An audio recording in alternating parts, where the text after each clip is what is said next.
নমস্কাৰ modern history of Assam আধুনিক যুগৰ অসম ইতিহাসৰ অন্য এটা ভিডিঅ'লৈ আপোনালোক সকলোকে স্বাগতম জনাইছোঁ মই ইতিমধ্যে অসমত কেনেকৈ আধুনিক যুগৰ পাতনি মেলিছিলে 1857 চনৰ বিদ্ৰোহৰ বিষয়ে মণিৰাম দেৱানত ইয়াৰ ভূমিকা কেনেকুৱা ধৰণৰ আছিল আৰু অসমত হোৱা কিছুমান কৃষক বিদ্ৰোহৰ বিষয়ে আলোচনা কৰিছোঁ আৰু ইয়াৰ আগৰ ভিডিঅ'টোত কিছুমান লোকেল পলিটিকেল এছ'চিয়েশ্যন আৰু কিছুমান লিটাৰেৰী এছ'চিয়েশ্যনৰ বিষয়েও মই আলোচনা কৰিছোঁ আৰু আজি বিশেষকৈ মই আলোচনা কৰিম স্বদেশী আন্দোলনৰ প্ৰভাৱ স্বদেশী মুভমেণ্টৰ প্ৰভাৱ অসমত কেনেকুৱা ধৰণে পৰিছিলে সেই বিষয়ে কিন্তু অসমৰ কনটেক্সটত আলোচনা কৰিবলৈ যোৱাৰ আগতে স্বদেশী আন্দোলনটো ক'ৰ পৰা কেনেকৈ আৰম্ভ হৈছিলে সেইটো জনাটো অতি গুৰুত্বপূৰ্ণ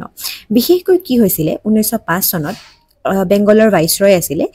লৰ্ড কাৰ্জনে বেংগলখনক 1905 চনৰ 16 অক্টোবৰ তাৰিখে দুটা ভাগত বিভক্ত কৰি দিছিলে এটা ভাগৰ নাম ৰাখিছিলে অসম আৰু পূৰ্ববংগ আসাম এণ্ড ইষ্টাৰ্ণ বেংগল আৰু আনটো ভাগৰ নাম ৰাখিছিলে বেংগল আৰু বিশেষকৈ যেটো বেংগল এৰিয়া আছিল তাতে উৰিষ্যা বিহাৰ আৰু বেংগল এই তিনিখন একত্ৰিত হৈ আছিল আৰু বৰ্তমানৰ যিখন বাংলাদেশ আৰু অসম এই দুখন একত্ৰিত কৰি পেলাই আনটো ভাগক বিভক্ত কৰা হৈছিল আৰু এই ক্ষেত্ৰত তেওঁলোকে এটা অফিচিয়েল ৰিজন দিছিলে অৰ্থাৎ ব্ৰিটিছসকলে এটা অফিচিয়েল ৰিজন দিছিলে তেওঁলোকে কৈছিল যে বেংগলখন এটা যথেষ্ট ডাঙৰ এৰিয়া গতিকে এই ইমান ডাঙৰ এৰিয়াটোত শাসন কৰাটো অত্যন্ত কঠিন আৰু সেয়েহে শাসনৰ সুবিধাৰ ওপৰত তেওঁলোকে গুৰুত্ব দিছিলে আৰু তাৰ ওপৰত বেছ কৰি পেলাই বেংগলখনক তেওঁলোকে দুটা ভাগত ভাগ কৰিছিলে বিশেষকৈ হিন্দু আৰু মুছলিম মেজৰিটিৰ ওপৰত বেছ কৰি পেলাই তেওঁলোকে এই ভাগ দুটা কৰা দেখিবলৈ পোৱা গৈছিলে আৰু প্ৰকৃতাৰ্থত কোৱা হয় যে এইটো কোনো ধৰণৰ শাসনৰ সুবিধাৰ কাৰণে ভাগ কৰা হোৱা নাছিলে মূলতঃ সেইখিনি সময়ত বেংগলী সকলৰ মাজত যিসকল মধ্যবিত্ত বেংগলী শিক্ষিত শ্ৰেণীৰ লোক আছিল তেওঁলোকৰ মাজত যি জাতীয়তাবাদ সেই জাতীয়তাবাদৰ উন্মেষণ হোৱা দেখিবলৈ পোৱা গৈছিল নেশ্যনেলিজমৰ ৰাইজ হোৱা দেখিবলৈ পোৱা গৈছিল আৰু এই বাঢ়ি অহা নেশ্যনেলিজম ৰুট কৰিবৰ কাৰণে যাতে আকৌ 1857 চনৰ নিচিনা বিদ্ৰোহ নহয় ব্ৰিটিছ বিৰোধী কাৰ্যকলাপ সংগঠিত নহয় তাৰ কাৰণে আগতীয়াকৈ ব্ৰিটিছসকলে এই যি বাঢ়ি অহা নেশ্যনেলিজম এই যি বাঢ়ি অহা জাতীয়তাবাদ তাৰ মাজলৈ বিভাদ আনি দিব বিচাৰিছিলে বিভাজন আনি দিব বিচাৰিছিলে ডিভাইডেশ্যন আনি দিব বিচাৰিছিলে সেয়েহে ডিভাইড আৰু ৰুল পলিচিৰ আধাৰত তেওঁলোকে বেংগলখনত হিন্দু আৰু মুছলিম মেজৰিটিৰ ওপৰত বেছ কৰি দুটা ভাগত ভাগ কৰিছিলে আৰু এইটো কোৱা হয় একচুৱেল ৰিজন বুলি অৰ্থাৎ প্ৰকৃতাৰ্থত এইটো কাৰণেই বেংগলখনক দুটা ভাগত ভাগ কৰা হৈছিল আৰু এই বেংগলখনক ভাগ কৰি দিয়াৰ লগে লগে যিসকল বেংগলী লোক আছিল বেংগলৰ তেওঁলোকে এই বস্তুটো ভাল পোৱা নাছিলে অৰ্থাৎ বেংগলৰ যিসকল নট অনলি বেংগলী অৰ্থাৎ বেংগলৰ যিসকল লোক আছিল তেওঁলোকে এই বিভাজনটো ভাল পোৱা নাছিলে কাৰণ কি এই বিভাজনটোৱে তেওঁলোকৰ মাজত এটা তেওঁলোকে বুজি পাইছিলে যে এই বিভাজনটোৱে কেনেকৈ তেওঁলোকৰ মাজত এটা ডিষ্টেন্স আনি দিব তেওঁলোকৰ মাজত এটা গেপ আনি দিব আৰু সেই কাৰণে তেওঁলোকে ব্ৰিটিছৰ এই পাৰ্টিশ্যন অফ বেংগলক বিৰোধিতা কৰিছিল আৰু তেওঁলোকে 1905 চনত এটা নতুন আন্দোলন গঢ়ি তুলিছিলে এই বিভাজনৰ বিৰুদ্ধে আৰু এই আন্দোলনটো কি কোৱা হয় স্বদেশী আন্দোলন এটা প্ৰশ্নটো হ'ল এই আন্দোলনটোৰ নামটো কিয় স্বদেশী মুভমেণ্ট বা স্বদেশী আন্দোলন ৰখা হ'ল এই আন্দোলনটোৰ নামটো স্বদেশী আন্দোলন ৰখাৰ মূলত কাৰণটো হৈছিল যে তেওঁলোকে সিদ্ধান্ত গ্ৰহণ কৰিছিলে যিমানবিলাক বিদেশী বস্তু আছে সেই বিদেশী বস্তুৰ ব্যৱহাৰ তেওঁলোকে বৰ্জন কৰিব আৰু যিমানবিলাক স্বদেশী বস্তু আছে সেই স্বদেশী বস্তুৰ তেওঁলোকে গ্ৰহণ কৰিব আৰু সেয়েহে এই আন্দোলনটোক স্বদেশী আন্দোলন বুলি কোৱা হয় আৰু এই আন্দোলনটো 1905 ৰ পৰা আৰম্ভ হৈছিল আৰু 1911 চনলৈকে চলিছিল আৰু 1911 চনত অৱশেষত ব্ৰিটিছে পুনৰবাৰ বেংগলখনক একত্ৰিত কৰি দিয়ে আৰু তাৰ লগে লগে স্বদেশী আন্দোলনৰো মহিমূৰ ঘটে বা স্বদেশী আন্দোলনৰো শেষ হয় এতিয়া এই স্বদেশী আন্দোলনৰ চলি থকাৰ সময়তেই আৰু বেংগল পাৰ্টিশ্যনৰ পিছতেই ব্ৰিটিছৰ যিটো মেইন মটিভ আছিল অৰ্থাৎ ডিভাইডেশ্যন অৰ্থাৎ ভাৰতীয় লোকসকলৰ মাজত বেংগলৰ লোকসকলৰ মাজত যি বিভাদ আনি দিব বিচাৰিছিলে যি বিভাজন আনি দিব বিচাৰিছিলে তাত কিন্তু তেওঁলোক সাকসেসফুল হৈছিলে বহুতো মুছলমান লোকসকলে যি জাতীয় কংগ্ৰেছ আছিল সেই জাতীয় কংগ্ৰেছৰ খলনি তেওঁলোকে নিজাববীয়াকৈ এটা নতুন গ্ৰুপ গঠন কৰিছিলে মুছলিম লোকসকলৰ কাৰণে আৰু সেই গ্ৰুপটোৰ নাম আছিল মুছলিম লীগ আৰু 1906 চনত এই মুছলিম লীগ গঢ়ি তোলা হৈছিল গতিকে আল্টিমেটলি যদিও বেংগলখনক 1911 চনত একত্ৰীকৰণ কৰি দিয়া হয় কিন্তু তেওঁলোকৰ ব্ৰিটিছসকলৰ যিটো মেইন মটিভ আছিল সেইটো হৈছে ভাৰতৰ লোকসকলৰ মাজত হিন্দু মুছলমানৰ ওপৰত বেছ কৰি যি তেওঁলোকে বিভাদ আনি দিব বিচাৰিছিলে যি তেওঁলোকে বিভাজন আনি দিব বিচাৰিছিলে তাত কিন্তু তেওঁলোক আল্টিমেটলি সাকসেসফুল হৈছিল এতিয়া অসমতো কিন্তু এই আন্দোলনৰ কিছু পৰিমাণে প্ৰভাৱ পৰা দেখিবলৈ পোৱা গৈছিল বা এই আন্দোলনে অসমীয়া লোকসকলৰ মাজতো কিছু পৰিমাণে মানে তেওঁ প্ৰভাৱ পেলাইছিলে এটা প্ৰশ্নটো হ'ল কিহৰ কাৰণে মূলতঃ কি হৈছিলে অসমখন বেংগল প্ৰেসিডেন্সিৰ আন্ডাৰত আছিলে প্ৰথম অৱস্থাত আৰু 1874 চনত অসমখন লাহে লাহে কি হয় বেংগল আৰু 1874 চনত অসমখন বেংগলৰ পৰা অতৰাই অনা হয় আৰু অতৰাই নৰ্থ ইষ্ট ফ্ৰন্টিয়াৰ নামেৰে এটা নতুন প্ৰভিন্স গঠন কৰি চিফ কমিশনাৰশ্বিপৰ আন্ডাৰত অসমখন আহে আৰু তাৰ লগে লগে অসমৰ যিমানবিলাক সমস্যা আছিলে সেইবোৰৰ ক্ষেত্ৰত মানে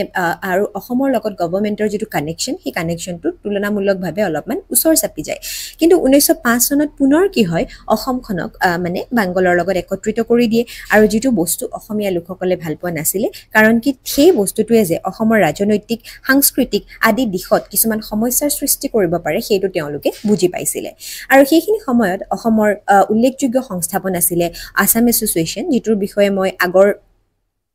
ভিডিঅ'টো আলোচনা কৰিছো তেওঁলোকে কেবাটাও দাবী দাঙি ধৰিছিলে তেওঁলোকে কৈছিলে যে যদি অসমখন পুনৰবাৰ বেংগলৰ লগত একত্ৰিত কৰি দিয়া হয় তেতিয়া হলে কেনেকুৱা ধৰণৰ সমস্যা হ'ব পাৰে তেওঁলোকে প্ৰথম পইণ্টটো দিছিলে যে লেছ এটেনশন ফ্ৰম গভৰ্ণমেণ্ট যে গভৰ্ণমেণ্টৰ পৰা যেটো এটেনশন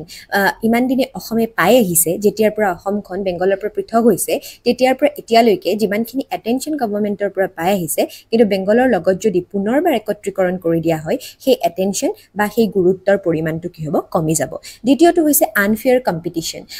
কম্পিটিশন মানে হৈ গল বেংগলৰ লোকসকল ইতিমধ্যে যথেষ্ট আগবঢ়া আৰু বেংগলৰ লোকসকলৰ লগত যদি একত্ৰীকৰণ কৰি দিয়া হয় ইষ্ট বেংগলৰ লগত তেতিয়া হলে সেই বেংগলী লোকসকলৰ লগত অসমৰ লোকসকলে কম্পিট কৰিব নোৱাৰিব আৰু ইউ কি কৰিব পাৰে কিছুমান অসমত কিছুমান সমস্যাৰ সৃষ্টি কৰিব পাৰে অসমীয়া লোকসকলৰ কাৰণে ইউ এটা কি হ'ব পাৰে চ্যালেঞ্জ হ'ব পাৰে ঠিক সেইদৰে হাৰ্ম টু আসামিজ ল্যাঙ্গুৱেজ যেহেতুকে ইষ্টাৰ্ণ বেংগলৰ লগত একত্ৰিতকৰণ কৰি দিয়াৰ লগে লগে বেংগলী ভাষাই অসমীয়া ভাষাটোক ওভাৰশ্যাডো কৰিব পাৰে এই ৰিজনটো দাঙি ধৰিছিলে আৰু তাৰোপৰি ডিসটেন্স ফ্ৰম এডমিনিষ্ট্ৰেশ্যন ইমান দিনে অসমৰ লগত গভৰ্ণমেণ্টৰ যেটো মানে যি উচৰ মানে অলপ হলেও অসমৰ যিমানবিলাক প্ৰবলেমছ আছিলে গভৰ্ণমেণ্টৰ উচৰ দাঙি ধৰাটো এতিয়া যিমান সহজ হৈ পৰিছে কিন্তু এই বিভাজনৰ ফলত এডমিনিষ্ট্ৰেশ্যনৰ লগত যেটো সম্পৰ্ক আছে সেই সম্পৰ্কটো পুনৰবাৰ কি হৈ যাব তাৰ মাজত যেটো দূৰত্ব সেই দূৰত্ব পুনৰবাৰ বাঢ়ি যোৱাৰ চান্স বহুত হাই আছে আৰু এইকিটা এনেকৈ এটা প্ৰস্তাৱ আসাম এছ'চিয়েশ্যনে দাঙি ধৰিছিল স্বদেশী আন্দোলনৰ প্ৰভাৱ অসমতো কিছু পৰিমাণে দেখিবলৈ পোৱা গৈছিলে আৰু সেইখিনি সময়ত কিছু সংখ্যক গুৰুত্বপূৰ্ণ লিডাৰ অসমতো গা কৰি উঠিছিলে তাৰ ভিতৰত অম্বিকাগিৰি ৰায়চৌধুৰী ৰক্তিম বৰা ত্ৰিগুণা বৰুৱা এওঁলোকৰ নাম আছিলে উল্লেখযোগ্য আৰু তেওঁলোক বিশেষকৈ এক্সট্ৰিমিষ্ট লিডাৰ আছিলে বিশেষকৈ 1885 চনত ভাৰতীয় জাতীয় কংগ্ৰেছ গঠন হৈছিল 1885 চনত ভাৰতীয় জাতীয় কংগ্ৰেছ গঠন হৈছিল আৰু ভাৰতীয় জাতীয় কংগ্ৰেছৰ গঠনৰ সময়ত যিসকল লিডাৰ আছিলে তেওঁলোক বিশেষকৈ আছিলে মডাৰেট লিডাৰ অৰ্থাৎ নৰমপন্থী লিডাৰ তেওঁলোকে ব্ৰিটিছৰ ওচৰত গৈ পেলাই পেয়াৰ আৰু পেটিশনৰ জৰিয়তে নিজৰ যিবিলাক সমস্যা সেই সমস্যাসমূহ দাঙি ধৰিছিল তেওঁলোকে ইমান বেছি লোকেল পিপল বা মাছ ইনভলভ কৰিব বিচৰা নাছিলে কিন্তু যেতিয়া লাহে লাহে তেওঁলোকৰ অনুভৱ হ'ল যে ব্ৰিটিছে তেওঁলোকৰ মানে সমস্যাসমূহ মানি লব নিবিচাৰে বা তেওঁলোকৰ কামসমূহ তেনেকৈ আদায় নহয় তাৰ মাজৰে পৰা সেই মডাৰেট লিডাৰসমূহৰ মাজৰে পৰা কিছুমান লিডাৰ ওলাই আহে আৰু তেওঁলোকে এটা নতুন কনসেপ্ট আৰম্ভ কৰে আৰু যেটোক এক্সট্ৰিমিষ্ট লিডাৰ বুলি কোৱা হয় আৰু এক্সট্ৰিমিষ্ট লিডাৰবিলাকৰ ইভলভ হ'বলৈ ষ্টাৰ্ট হয় আৰু এক্সট্ৰিমিষ্ট লিডাৰসকলে বিশেষকৈ লোকেল লোকসকলকো লগত লয় আৰু তাৰ লগতে হৰতাল ধৰ্ণা এইবিলাকৰ জৰিয়তে নিজৰ যিবিলাক দাবী আছিলে সেই দাবীবিলাক ব্ৰিটিছৰ ওচৰত দাঙি ধৰিছিলে আৰু অম্বিকাগিৰি ৰায়চৌধুৰী ৰক্তিম বৰা ত্ৰিগুণা বৰুৱা এওঁলোকো বিশেষকৈ এক্সট্ৰিমিষ্ট লিডাৰ আছিল আৰু তেওঁলোকেও বিশেষকৈ বেংগল ৰিভলিউচনাৰিজ সকলৰ দৰে অসমতো এটা নতুন সংঘ গঢ়ি তুলিছিলে যেটোৰ নাম আছিলে সেৱা সংঘ আৰু বেংগলত তেনেকুৱা আৰ্হিতে অলৰেডি এটা সংঘ গঢ়ি উঠিছিলে যেটোৰ নাম আছিলে অনুশীলন সমিতি আৰু অনুশীলন সমিতিৰ আৰ্হিতে বিশেষকৈ সেৱা সংঘ অসমত গঢ়ি তোলা হৈছিল আৰু তেখেতে এখন পেট্ৰিয়টিক ড্ৰামা লিখিছিলে নাটক লিখিছিলে যিখনৰ নাম আছিলে বন্দিনী ভাৰত আৰু তাৰ পাছত 1906 চনত তেখেতক গ্ৰেপ্তাৰ কৰা হয় আৰু 1906 চনৰ পৰা 1915 চনলৈকে প্ৰায় 8 বছৰ কাল জেলত কটাবলগীয়া হয় আৰু 1911 চনত যেটো বেংগল পাৰ্টিশন আছিলে সেই বেংগল পাৰ্টিশন কেনসেল কৰি দিয়া হয় ইতিমধ্যে মই আগতেও মেনশন কৰিছো যে 1911 চনত বেংগলখনক পুনৰবাৰ একত্ৰীকৰণ কৰি দিয়া হয় আৰু অসমৰ যেটো ষ্টেটাস আছিলে সেইটো প্ৰভিন্সিয়েল কাউন্সিল হিচাপে ঘোষণা কৰে 1912 চনত আৰু এই চেঞ্জটো অসমীয়া লোকসকলে ওয়েলকাম কৰে অৰ্থাৎ অসমীয়া লোকসকলৰ ইয়াত কোনো ইমান আপত্তি নাছিলে কিন্তু যিসকল বেংগলী সিলেটিয়া লোক আছিলে তেওঁলোকে এই বস্তুটো ভাল পোৱা নাছিলে বেংগলী স্পিকিং সিলেটিয়া লোকসকলে এই বস্তুটো ভাল পোৱা নাছিল আৰু এনেকৈ অসমত বিশেষকৈ বংগ বিভাজন আৰু স্বদেশী আন্দোলনৰ প্ৰভাৱ পৰা দেখিবলৈ পোৱা গৈছিল আৰু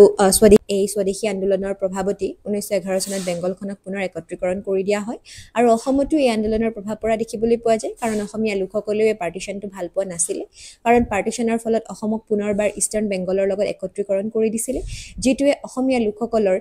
মানে অসমৰ বিশেষকৈ ডেভেলপমেণ্টৰ ক্ষেত্ৰত বাধাৰ সৃষ্টি কৰিব পাৰে তাৰোপৰি অসমৰ ক্ষেত্ৰত কি হৈছিলে সেইখিনি সময়ত যিটো গভৰ্ণমেণ্ট আছিলে গভৰ্ণমেণ্টৰ লগত ডিষ্টেন্স আনি দিব পাৰে আৰু সেইকাৰণে অসমীয়া লোকসকলেও ইয়াৰ বিৰোধিতা কৰিছিলে আৰু অৱশেষত 1911 চনত যেতিয়া বেংগলখনক পুনৰবাৰ একত্ৰীকৰণ কৰি দিয়া হয় তেতিয়া অসমক পুনৰ প্ৰভিন্সিয়েল কাউন্সিলৰ ষ্টেটাছ দিয়া হয় আৰু এই চেঞ্জটো লৈ পেলাই